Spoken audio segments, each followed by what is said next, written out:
Bonjour à tous, bonjour à toutes. Bonjour. On va se mettre comme ça au début. Hop. Allez, si tu veux. Salut tout le monde. Salut tout le monde. On est super content de vous retrouver. On est un petit peu à la bourre. On est à la bourre. Ouais, à peu près 7 minutes par rapport à d'habitude. C'est pas très compliqué. On est obligé de changer d'endroit et d'ordinateur. Tadam. Du coup, on n'est pas dans le même environnement que d'habitude, mais Ouais. c'est pas grave. On fait quand même le live. Il n'y a pas de souci. On s'adapte. On s'adapte. Et justement, en parlant d'adaptation, aujourd'hui, c'est un live sur un sujet qui nous intéresse, qui nous passionne aussi, qui est le professionnalisme du formateur. Alors, la question qu'on pourrait se poser, c'est comment pouvons-nous être perçus par nos participants et nos clients comme des pros, aussi pros que l'espère qu'on est? C'est-à-dire, notre niveau d'expertise, il est là, et notre professionnalisme doit être au même niveau en tant que formateur. Et donc, on a intitulé ce live aujourd'hui « Comment être aussi pro que Bébel lorsque tu dispenses tes formations ». Alors, avant de commencer, on va faire un petit test technique. Est-ce que vous nous entendez bien? Donc, venez nous dire dans les commentaires si vous nous entendez bien, si vous nous voyez bien. C'est important pour nous d'avoir un retour. Donc, est-ce que vous nous entendez bien? Est-ce que vous nous voyez bien? Comme ça, on est sûr que vous ratez rien. Et pour ceux qui vont regarder en replay, c'est sympa aussi parce qu'on est sûr qu'ils vont pouvoir nous voir et nous entendre.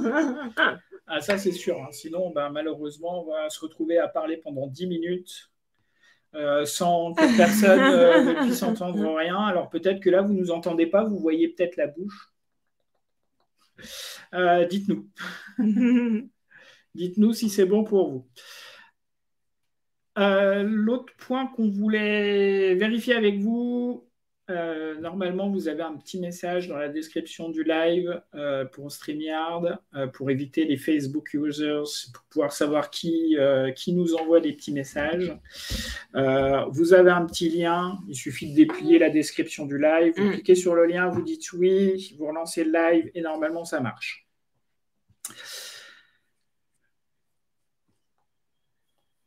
C'est bon? Est-ce que tout le monde nous entend et nous voit? Est-ce que tu es là avec nous aujourd'hui? Si tu nous rejoins maintenant, fais-nous un petit coucou. Fais un petit coucou en commentaire. Dis-nous si tu viens d'arriver, qui tu es. Mets ton prénom en commentaire. Oui, et pareil, donc si tu nous regardes en replay, pardon, on est un peu perturbé, on n'est pas à notre place habituelle, du coup, voilà, il ne faut pas grand-chose à nos âges pour nous perturber. Si vous nous regardez en replay, c'est pareil, venez nous mettre votre prénom en commentaire avec le petit mot replay. Ok, je me posais la question pour commencer ce live si tu avais déjà vécu une des situations suivantes. En tout cas, nous, ça nous est déjà arrivé. Ça peut arriver aussi, ça arrive de temps en temps aussi à nos clients, à nos coachés de vivre ces situations. Donc, une des premières situations que je te propose de regarder, c'est tes stagiaires savent-ils, ou en tout cas, voient-ils où tu les amènes?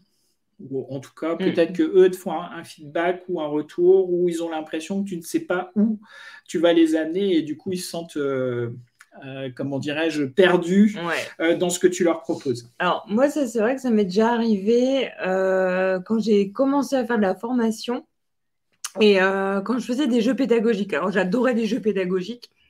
T'adores toujours. J'adore toujours, mais c'est vrai que quand j'ai commencé, je ne savais pas forcément bien les exploiter en fait. Et j'arrivais, jeu pédagogique sous le bras, en salle de formation. Et puis, j'expliquais à mes participants, salut, aujourd'hui, on va faire un jeu. Je déballais le jeu, j'expliquais la règle et on y allait. Sauf que bien souvent, à la fin du jeu, les gens me regardaient, me disaient, ah d'accord, ok, c'est fini. Et des fois aussi pendant le jeu, j'avais des questions du genre, ouais, enfin, moi je suis pas venue en formation pour jouer. Ou c'est bien, c'est sympa de jouer, on passe un bon moment ensemble, mais concrètement, je sais pas à quoi ça va me servir. Et c'est vrai que ça a été une grosse difficulté pour moi de me dire, moi je le sais, moi je sais pourquoi j'ai fait un jeu. C'est logique. Sinon, je l'aurais pas construit. Sinon, j'aurais pas fait jouer. Sinon, j'aurais pas fait jouer. Et en fait, à force de faire plusieurs jeux comme ça, où je me suis rendu compte que le retour que j'avais n'était pas celui que je voulais, je me suis rendu compte que ce qui était hyper logique et hyper fluide pour moi dans mon esprit, ça l'était pas pour tout le monde. Hmm. Ok, donc ça c'est une situation. Il y en a une deuxième que je te partage, c'est tu mets un temps fou à répondre aux sollicitations administratives. Alors peut-être que tu es en sous-traitance, peut-être que tu es sous Calliope, et peut-être que tu as des demandes qui sont faites. Alors la partie administrative, elle peut être multiple, hein. Ça peut être un bon de commande, ça peut être un devis qui t'est demandé, ça peut être retourner les pièces justificatives comme quoi tu as bien fait la formation. Peut-être que c'est aussi un bilan que tu dois réaliser et tu mets un temps fou pour les faire. Et ça, je sais que souvent, c'est pas la partie sympa qu'on doit faire dans notre boulot. C'est chiant à mourir et résultat, on laisse traîner les trucs, même si derrière une facture, il y a un paiement et donc qui devrait normalement nous faire plaisir. Donc du coup, moi, en tout cas, c'est bien peut-être la seule pièce qui ne traîne pas, c'est la facturation. Par contre, tout le reste, parfois, c'est vrai que je vais me laisser un peu de temps pour faire un devis, etc. Et je sais qu'en faisant ça, des fois, je rate des affaires où mon devis n'est pas complet. Du coup, je m'y reprends 2 fois, 3 fois pour le faire. Donc ça, c'est une deuxième situation. La troisième situation que je te propose ou que je te partage, c'est tu interdis les téléphones de tes stagiaires lors de tes sessions de formation. Pour ça, à mes débuts, on m'a toujours dit ouais, il faut que tes stagiaires ils soient concentrés, il faut qu'ils soient, il faut que tu les amènes à être intéressés à ce que tu fais et pour ça, je te conseille. Donc on m'a conseillé au début pas de téléphone. Et donc, du coup, j'interdisais les téléphones. J'allais même jusqu'à avoir une bannette où je récoltais les téléphones à l'entrée et puis je leur donnais à la fin. Franchement, ça m'a créé des situations difficiles, surtout quand il y avait des mamans dans le groupe qui déposent leurs enfants juste avant et qui savent que potentiellement, peut-être qu'il va falloir aller le rechercher et donc du coup étaient gênées de me laisser le téléphone parce qu'elles attendaient des coups de fil. Ou alors j'avais de temps en temps ces mêmes mamans qui étaient bien placées dans l'entreprise et qui étaient sans arrêt sollicitées à droite à gauche pour résoudre des problèmes. Et pareil, elles n'étaient pas concentrées concrètement sur la formation. Ensuite, donc tout ce que tu dis est remis en question. Ouais. Alors, moi, je me souviens d'un stage quand j'étais en formation de formateur où j'intervenais auprès de BTS SAM. C'est leur nom. Alors, le S, je ne sais plus ce que c'est, mais des assistants managers. Je ne me rappelle plus. Des super assistants managers. Ouais, ça doit être ça. Et ça faisait partie de mes premières interventions. J'avais jamais été manager, mais j'intervenais sur de la communication chez eux. Et en fait, j'étais tellement stressée, tellement pas sûre de moi et tellement cachée. Du coup, je voulais plus qu'on me voie. Que dès que je prenais la parole et dès que j'expliquais une théorie ou un truc comme ça, oui, d'accord, on entend ce que tu dis, mais... Et j'ai eu des mais, Mon intervention a duré 3 heures. J'ai eu des mais pendant quasiment 2 heures. Ouais, dès que ça touche du changement ou des pratiques ou des habitudes qui doivent changer, c'est Ouais. vrai que souvent on se retrouve avec des mais. Et puis Ouais. alors, Et je pense que la posture aussi a joué sur ouais, ce la coup-là. posture a joué. La 5e situation que je te partage est relativement simple. C'est la dernière fois que tu as suivi. Pose-toi la question, c'est quand la dernière fois que tu as suivi une formation pour toi? Souvent, on peut se dire, c'était il y a longtemps. Ça m'arrivait. Pareil, à mes débuts, je ne me formais pas forcément beaucoup, voire jamais. Et ça m'a joué des tours parce que justement, moi, je prenais du retard par rapport à mes collègues qui, eux, se formaient tout le temps. Et forcément, à force d'être en retard, on a raté la dernière norme, la dernière nouveauté dans notre métier, alors que ce soit dans mon expertise ou lié à la formation, etc. Et donc, du coup, je suis un peu à la ramasse. Ouais, c'est vrai qu'on se cache souvent derrière le j'ai pas le temps de me former. Ouais, ou je suis l'expert dans mon domaine, donc pourquoi aller me former? Ou je suis expert. Voilà. Et puis la dernière situation, c'est tu perds des contrats et des clients et tu ne sais pas pourquoi. Tout semble bon, tu as des bonnes évaluations. En tout cas, sur le papier, tu as de bonnes évaluations et tu perds quand même des contrats et tu perds quand même des clients et tu ne sais pas pourquoi.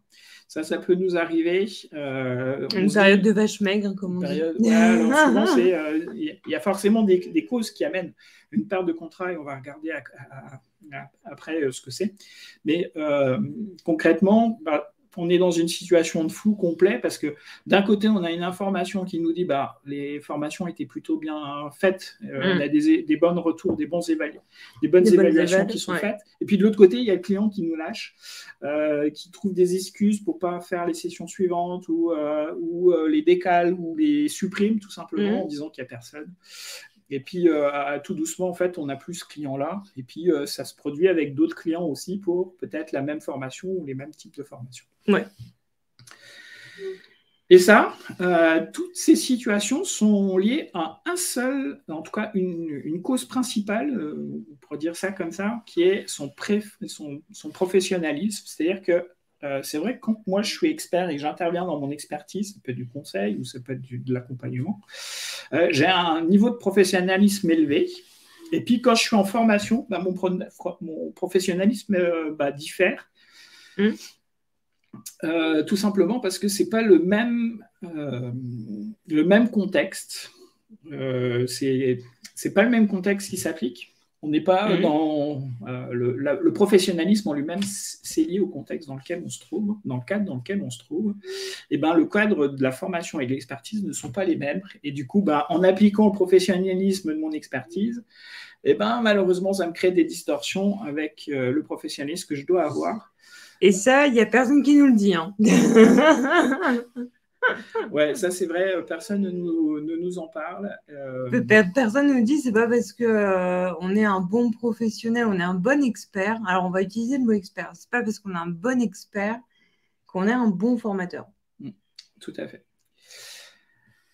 Et donc, du coup, il faut appréhender ce nouveau contexte et donc ce nouveau cadre référentiel du professionnalisme pour éviter de vivre ces situations qui peuvent se répéter et qui peuvent avoir avec le temps un élément encore plus important, c'est qu'on fait abandonner la formation alors qu'on aime partager, on aime transmettre.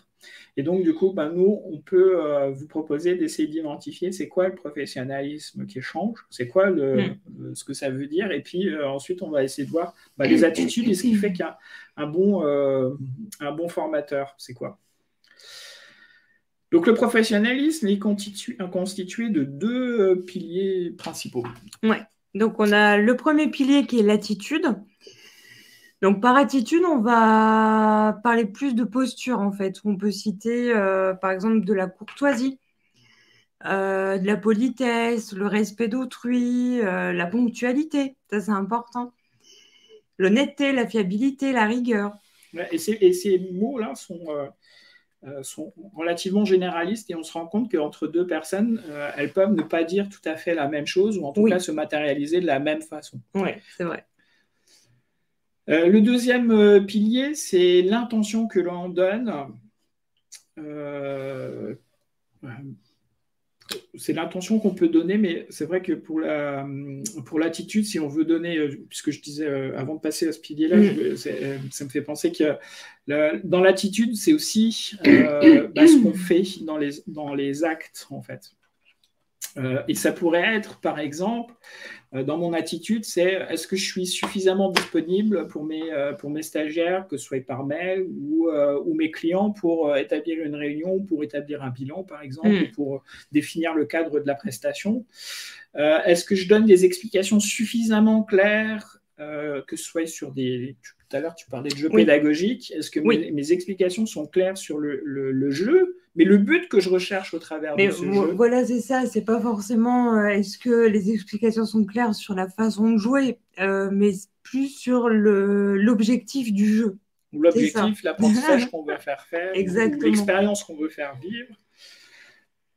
Est-ce que les présentations que je fais sont suffisamment explicites? Tout à l'heure, je parlais de ma partie administrative. Est-ce que mes devis sont complets quand je les établis? Est-ce qu'ils sont carrés? Est-ce que je n'ai pas besoin de revenir dessous 12 fois? Parce que mon client me redemande, normalement, il ne devrait pas me demander de refaire un devis par rapport aux choses qu'on a échangées ou discutées. S'il y a un devis qui doit changer, c'est juste parce que des contraintes nouvelles sont apparues. Et donc, du coup, le besoin change, les attentes changent. Et du coup, si un de ces éléments change, il y a des chances que je réorganise, parce que je suis professionnel, une réunion avec lui pour rétablir les besoins et d'éclaircir ces besoins-là pour établir le nouveau bon devis. Alors moi, je sais que par exemple, on parle de devis, mais moi, je vais parler de facture. Là, actuellement, je facture auprès de deux clients. Et au début, je m'étais dit, les factures, je vais les faire sur Excel, tout ça, ça va, je maîtrise, il n'y a pas de souci.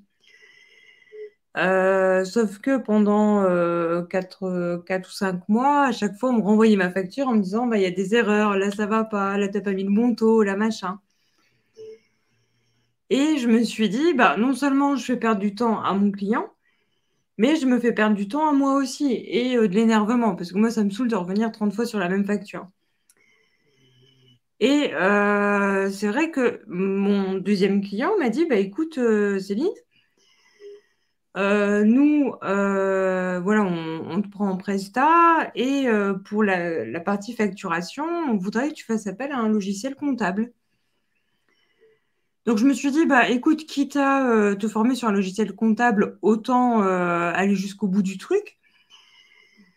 Donc, j'ai appris à l'utiliser. C'est un truc vraiment, la base, c'est très simple d'utilisation. Mais je me suis dit, je vais faire ça donc, pour mon premier client, mais aussi pour mon deuxième, celui où je galère à facturer. Et là, ça fait 2 ou 3 fois que mon deuxième client m'envoie un mail pour me dire salut Céline, on a bien reçu ta facture sans erreur, merci. Et typiquement, non seulement mon client est content parce qu'il n'a pas rectifié, donc ils ont un service comptable, mais leur comptable n'a pas rectifié mes factures à me dire tiens, mon Touré, là, ça va pas, machin et tout. Mais moi aussi, je suis satisfaite.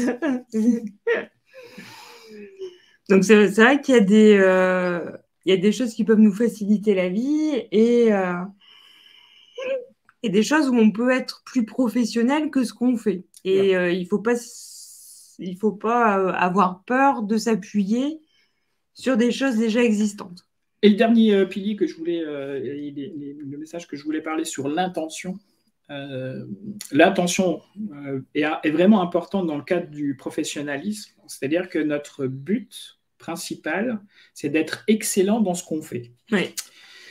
Je vais donner un exemple plus peut-être de la vie courante.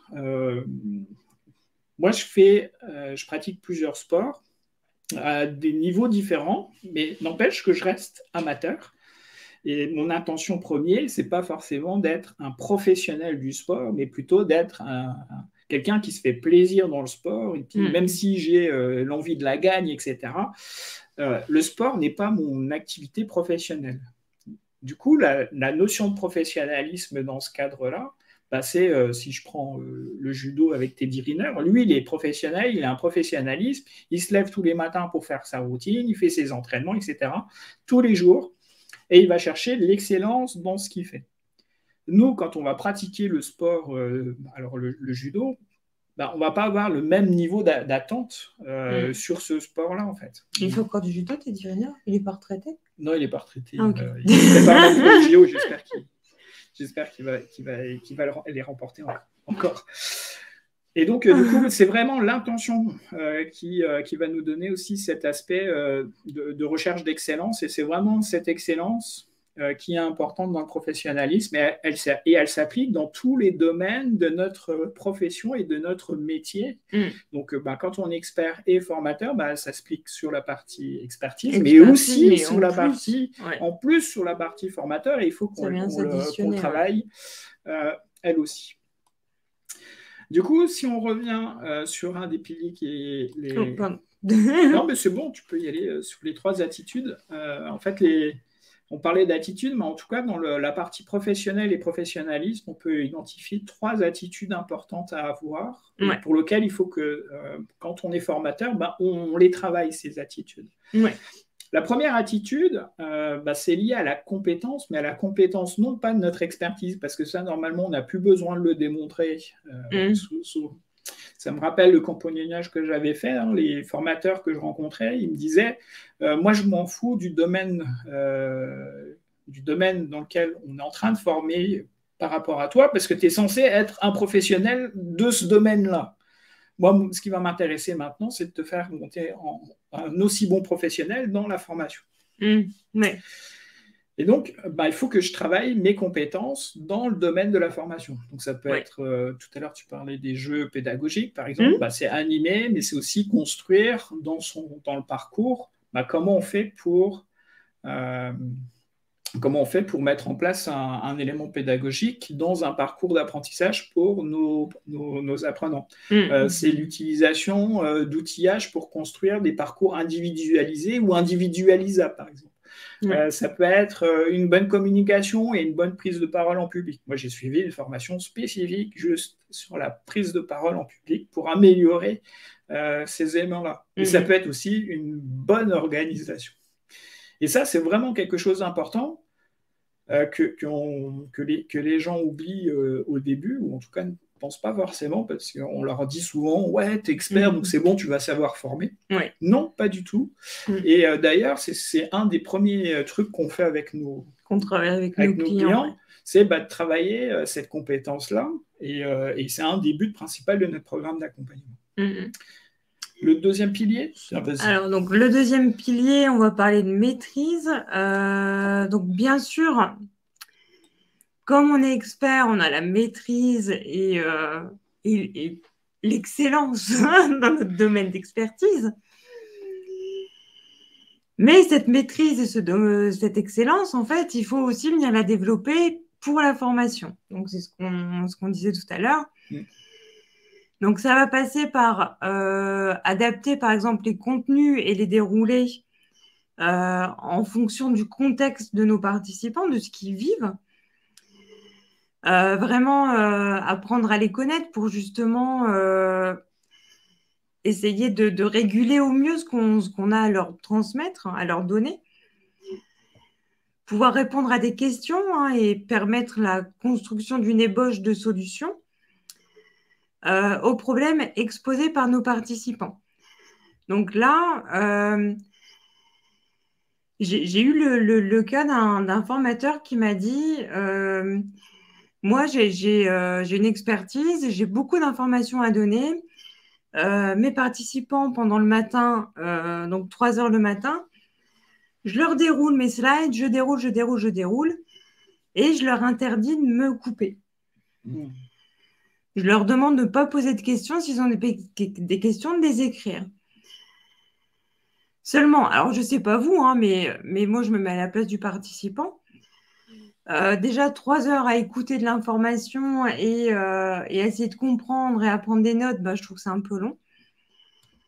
Mais en plus, si je me suis noté des questions, je ne suis pas sûre que 3 heures plus tard, et en plus avec l'heure du déjeuner, la coupure déjeuner, je sois capable de recontextualiser ma question, de savoir pourquoi j'ai écrit ça et c'était à quel moment de la formation. Et du coup, c'est vrai que au final, les gens, ils vont plus vous poser de questions. Ouais, ou l'après-midi, ça va être un peu mort quoi, pour relancer la dynamique. En Bah, plus, après déjeuner, c'est super c'est compliqué. ça, c'est ça. Et là, en fait, c'est tout simplement un problème de maîtrise en fait, du Oui, contenu, mais aussi des techniques de formateurs. ouais, exactement. Nous, c'est vrai que dans notre programme, hein, on partage des outils pour construire des parcours justement en fonction des contextes. On y partage nos techniques, hein, pour permettre de répondre à toutes les questions, même celles dont on n'a pas la réponse. Et parfois, c'est ça qui fait peur. Et ça fait peur. La troisième attitude qu'on attend d'un formateur, c'est l'excellence ou ce que j'appelle l'art d'améliorer sans cesse. C'est-à-dire qu'on va chercher à améliorer tout ce qu'on fait tout le temps et d'être le plus performant, le meilleur, d'avoir la meilleure qualité possible de sa formation. Et pour moi, à chaque fois qu'il y a une petite difficulté qui se rencontre, c'est un nouveau défi. Et ça, c'est quelque chose qui me donne plein d'énergie parce que je vais chercher des solutions à résoudre ce défi-là et de pouvoir me dire, la prochaine fois, normalement, avec ce que j'aurais mis en place, normalement, on met bien le mot normalement parce que des fois, ça ne se passe pas toujours comme on le veut. Sinon, c'est pas drôle. Et du coup, ça va me donner une formation qui est de plus en plus performante, que les gens apprécient plus. Elle va être de plus en plus utile. Les outils qu'on va offrir ou à donner vont être de plus en plus efficaces, ou en tout cas adaptés au contexte de notre apprenant.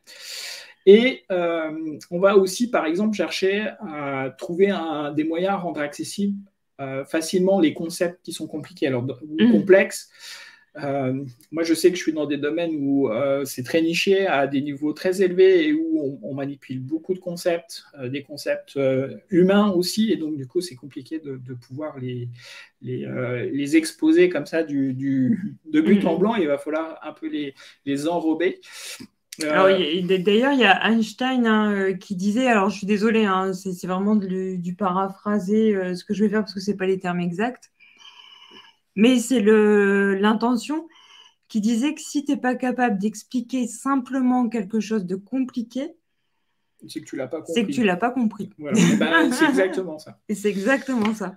Ça va être quoi aussi dans l'excellence? C'est d'être avec plus on travaille notre excellence, plus on va être capable aussi, avec l'habitude et l'expérience qu'on acquiert, d'être capable d'anticiper des besoins et d'attentes de nos clients sans qu'ils aient besoin de les exprimer en amont, en fait. Et donc, du coup, un peu comme Madame Irma avec sa boule. Ouais, on va venir anticiper une attente ou un besoin que lui-même n'a pas encore identifié et pour lequel, comme on l'a anticipé, il a quelque chose d'extraordinaire parce qu'on a répondu à un besoin qu'il lui ne voyait pas pour l'instant, mais qui est vraiment utile pour lui, et donc ça lui fait un truc assez incroyable.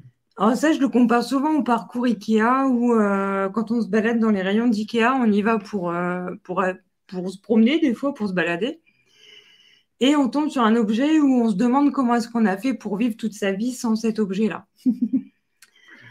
Et en fait, c'est ça en fait, le truc qu'il faut aller chercher, c'est trouver la chose, le concept, l'outil, peu importe, qui va se faire que notre participant va se dire, mais comment est-ce que j'ai fait, franchement, pour travailler sans ça?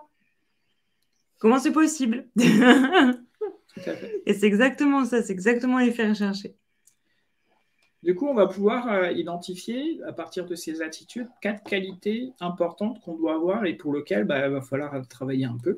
Pour être un excellent formateur, je ne parle pas d'un bon formateur, je parle d'un excellent formateur. Si je suis dans une expertise, je suis un excellent expert. Et donc, pourquoi est-ce que je ne pourrais pas être un excellent formateur aussi? La première, sans doute une des plus importantes, ou en tout cas qui est en tête de liste des compétences à avoir et à acquérir, c'est savoir écouter. Donc ça, c'est la première partie. Et en plus, être pédagogue. Alors, la partie écoute active ou la partie écoute est vraiment quelque chose d'important. C'est même impératif parce que c'est quelque chose qui va nous permettre de créer la confiance mutuelle entre moi et mes participants avec moi, en fait.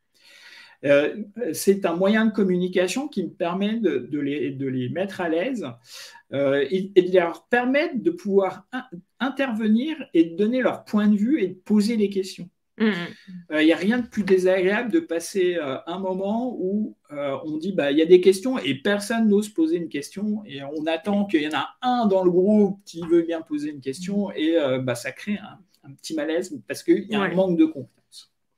Et on entend les mouches voler, comme on dit. Entend les mouches voler, on laisse passer un peu de temps. Dans cette partie-là, bien sûr, il ne suffit pas d'avoir une certaine écoute, il faut être aussi pédagogue dans ce qu'on exprime, dans ce qu'on explique, parce que l'écoute active, c'est l'effet miroir que l'on donne avec ce que pose comme question notre participant, mais c'est aussi de pouvoir renvoyer une explication claire et juste. Ouais. Et donc là, c'est cette partie pédagogique qui est importante. Et bien entendu, de pouvoir structurer un parcours qui est le plus pertinent pour lui et en adéquation, bien sûr, avec le sujet traité. Souvent, ça m'arrive d'avoir des clients où ils sont un peu comme moi au début. Même moi, de temps en temps, ça m'arrive encore. C'est de partir un peu dans tous les sens et puis de ne plus suivre le fil qu'on avait prévu, en fait. Et donc, de se laisser embarquer à droite et à gauche en fonction des questions et puis de se laisser balader comme ça. Et malheureusement, à un moment ou à un autre, il faut bien revenir au programme et puis là, on court après le temps.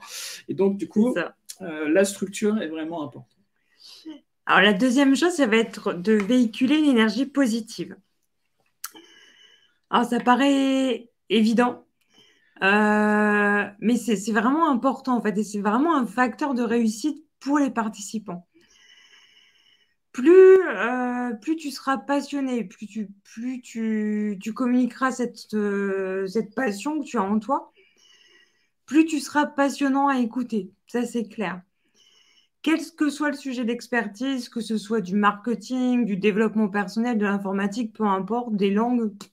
Ouais, ou même des trucs un peu plus rébarbatifs, la compta. La compta, ouais. Et des trucs un peu plus réglementaires, du juridique, ce genre de choses là qui peuvent parfois être ennuyeux, entre guillemets, ou en tout cas vu comme étant ennuyeux. Ouais, peu importe. Plus tu seras passionné, plus tu seras passionnant. Et tu dois savoir en parler avec enthousiasme, avec cette énergie. Et en fait, ce que ça va faire, c'est que ça va accroître la motivation et l'intérêt de tes participants. Faut le voir un peu comme un one-man show, où clairement, si on a quelqu'un de tout fermé et tout timide, ça va être compliqué de venir capter l'attention, d'attirer l'attention à soi. Alors que si on a quelqu'un de plutôt émancipé, plutôt joyeux et plutôt jovial, on aura plus envie de participer et de voir un petit peu ce qui va se passer après. La troisième qualité à développer, c'est ce qu'on appelle le sens de l'organisation. Alors, il y a plusieurs aspects, mais un des premiers où je vois souvent aussi, c'est ces experts qui viennent les mains dans les poches, là. Franchement, ça ne le fait pas parce que comme on attend un professionnalisme assez important, un parcours, une évolution, c'est pas parce que j'ai une bonne expertise que je vais prendre les questions à la volée et puis construire ma formation comme ça. Donc, j'ai besoin de faire cette élaboration. Et du coup, ça va venir, comme je dois faire une sorte de grosse préparation pour ma formation, ça veut dire que je dois structurer mon agenda et je n'ai pas forcément que cette activité-là à faire. Donc, il va falloir apprendre à gérer son temps, ses activités à mener, en tout cas une bonne structuration. Mais c'est aussi la structuration de la formation, c'est-à-dire que l'organisation, elle est personnelle sur comment je la prépare, mais c'est aussi dans son déroulé. Il va falloir que je puisse l'organiser dans le bon sens pour qu'elle se passe dans les meilleures dispositions possibles. Et puis, bien sûr, pouvoir parer à toutes les éventualités possibles, faire un plan A, un plan B, un plan C, etc. Le petit 2 du plan D. Le petit 2 du plan 2, voilà. Et puis, l'autre aspect assez important, c'est ce qu'il faut voir en plus, c'est que si on a une bonne organisation, ça nous fait gagner un temps fou, en fait, y compris sur notre aspect administratif, là, qu'on n'aime pas toujours faire. Et puis l'aspect logistique, on n'en parle pas assez, mais notre métier nous fait quand même voyager quand même souvent, même si on a les formations à distance, quand on reste en partie présentielle, des fois, on voyage beaucoup. Et donc, il faut être bien organisé pour ça aussi. C'est vrai. Et le dernier point, donc, ça va être se remettre en question. Alors, faut pas hésiter à prendre en compte les retours des participants. On prend en compte les retours positifs, ça fait plaisir et puis voilà, on se dit c'est cool. Et les retours négatifs, il faut pas se braquer. Ils sont aussi importants, voire peut-être même plus importants que les retours positifs. Alors, je dis ça parce que c'est vrai qu'en prenant en compte les retours négatifs, ça va. Il ne faut pas le prendre pour soi, c'est pas une personne qu'on juge, c'est un travail. Et en fait, c'est ce travail-là qu'on va pouvoir venir améliorer. Tout à fait. Et c'est là-dessus qu'on va travailler et c'est grâce aux retours négatifs qu'on va pouvoir faire un bond en avant sur la qualité de notre formation. Et clairement, surtout, dans la majorité des cas, on a des évaluations en fin de formation. Et parfois, les gens attendent justement la fin de la formation pour pouvoir se lâcher et dire tout ce qu'ils ont à dire. Et des fois, c'est un peu tard, d'ailleurs. Oui, c'est dommage parce que du coup, tu as passé tout ton temps avant sans pouvoir corriger ou voilà. Moi, ça me fait penser à une formation que j'ai suivie avec une Hollandaise. Donc, j'étais aux Pays-Bas et l'activité, on avait une activité toutes les demi-journées où on essayait d'avoir un feedback. Est-ce que ça va pas sur nos apprenants? Est-ce que ça va assez vite, pas assez vite? Est-ce qu'il y a des activités qui ont posé problème, etc. Et donc d'avoir un ajustement qui s'effectue au fur et à mesure. Et donc, du coup, ça peut être aussi quelque chose qui peut être fait. Oui, pas forcément attendre la fin de la formation, l'évaluation. Mais ce que je voulais dire, c'est que qui d'autre que nos apprenants pourrait être mieux placé pour nous faire des retours pertinents sur ce qu'on leur donne, clairement. Je pense qu'il n'y a personne d'autre. Je pense qu'ils sont bien. Oui, ou potentiellement aussi un autre formateur en observateur, mais quand même, les participants sont quand même les meilleures personnes, même si des fois, ils vous donnent des retours qui peuvent être parfois paradoxaux, c'est-à-dire qu'ils peuvent vous donner d'un côté vous dire c'était génial le support, et puis de l'autre vous dire ah non, le support était nul. Là, vous posez la question, mais c'est quoi le juste milieu dans le retour qui m'est fait et comment je vais pouvoir prendre en compte le fameux c'est nul et le c'est super bien en fait. Du coup, d'identifier qu'est-ce qui est super bien dans mon livret par exemple, et puis qu'est-ce qui est super nul dans mon livret. Et du coup, ça me permet d'aller travailler ces points. Du coup, on a 3 propositions de pratiques à mettre en place demain pour améliorer votre professionnalisme et d'être aussi professionnel que Bébel. Donc, la première pratique, ça va être la communication. Donc, la communication, ça sert vraiment à développer un très bon relationnel, une bonne animation de groupe. En fait, elle se fait en favorisant des échanges et des interactions entre les apprenants. Donc, dis-toi qu'il faut que tu occupes l'espace, qu'il faut que tu sois maître de ton langage corporel, c'est important, la gestuelle, la posture, la voix, le contact visuel aussi avec tes participants, c'est aussi important que le reste. Et il faut que tu sois en mesure de parler en public sans difficulté. Donc, pour cette partie communication, tu as travaillé sur la confiance en soi. Ce qui va te permettre de t'affirmer et de développer ton leadership.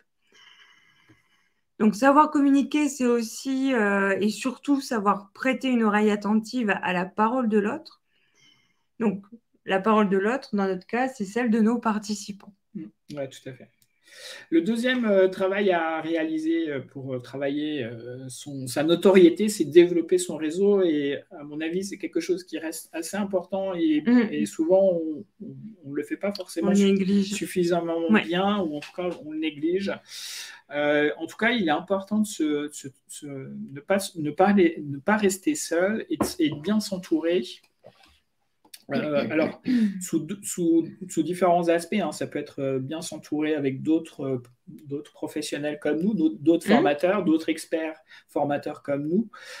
Tout simplement parce qu'en ayant une bonne relation avec eux et en ayant fait ton réseautage avec eux, tu vas avoir aussi peut-être des informations ou des mines d'or ou des pépites qui vont t'envoyer sur de l'innovation pédagogique, des outils de formation.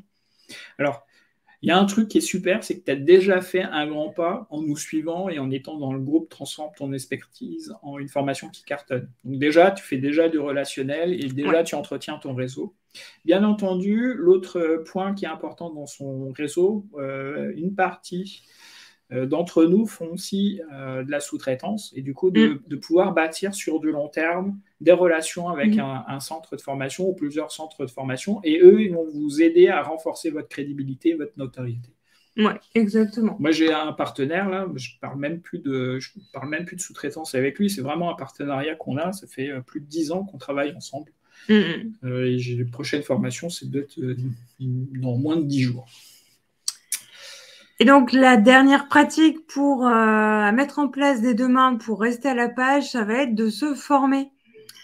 Donc, on va se former sur des outils informatiques pour digitaliser nos formations, concevoir, animer des sessions de formation en distanciel, c'est super important. Pour ça, il faut être à l'aise avec les nouvelles technologies de l'information et de la communication.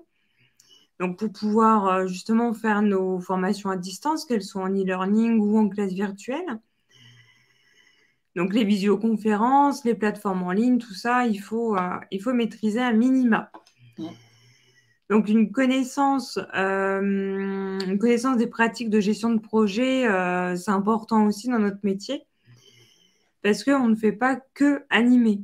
C'est ça, c'est vrai, la petite note en plus. La suite à donner, on arrive au bout tout simplement. Si tu as reçu de la valeur dans ce live, n'hésite pas à nous faire un petit like, un petit commentaire en disant « Ah, c'était génial ». Pour ceux qui ne savent pas comment s'y prendre pour mettre en place ou améliorer leur professionnalisme ou aller traiter des sujets de professionnalisme, tu peux écrire en commentaire mentor, M-E-N-T-O-R. Et qu'est-ce qui va se passer? C'est simple. Soit Céline, soit moi, on te contacte par Messenger, sans doute demain, peut-être ce soir, ça dépend comment on est disposé. On va sans doute te poser quelques questions pour pouvoir identifier la situation et comment on va pouvoir t'aider pour pouvoir justement dépasser ta difficulté du moment, pour pouvoir mettre en place ou améliorer ton professionnalisme. Donc, si tu as reçu de la valeur pendant cette formation et que tu souhaites l'appliquer à tes formations, mais que tu ne sais pas forcément comment t'y prendre ou tu as peur de ne pas bien t'y prendre du tout, viens écrire mentor en commentaire, M-E-N-T-O-R. Nico ou moi, on te contacte et on voit ce qu'on peut faire ensemble. Prochain live, la semaine prochaine, 18h15. On a prévu un sujet qui va rester une petite surprise encore. On vous mettra dans On va mettre comme d'habitude dans le fil d'actualité. N'hésite pas à bloquer ton temps pour profiter du live en live. Je sais que le live dans 15 jours, comme ça on va commencer à préparer un peu l'anticipation aussi. Donc la semaine prochaine, ça va être pareil, un sujet super passionnant. Mais dans 15 jours, on va faire un live un peu selon questions-réponses. Donc prépare tes questions et on te répond en live à ces questions que tu peux te poser. Si c'est OK pour toi. D'ici la semaine prochaine, je te souhaite une bonne semaine, passe un bon week-end et puis à la semaine prochaine. De l'autre côté. Eh ben, je vais pas y arriver. Ah si. Et Ciao, à la bye semaine bye. prochaine. À la semaine prochaine. Ciao.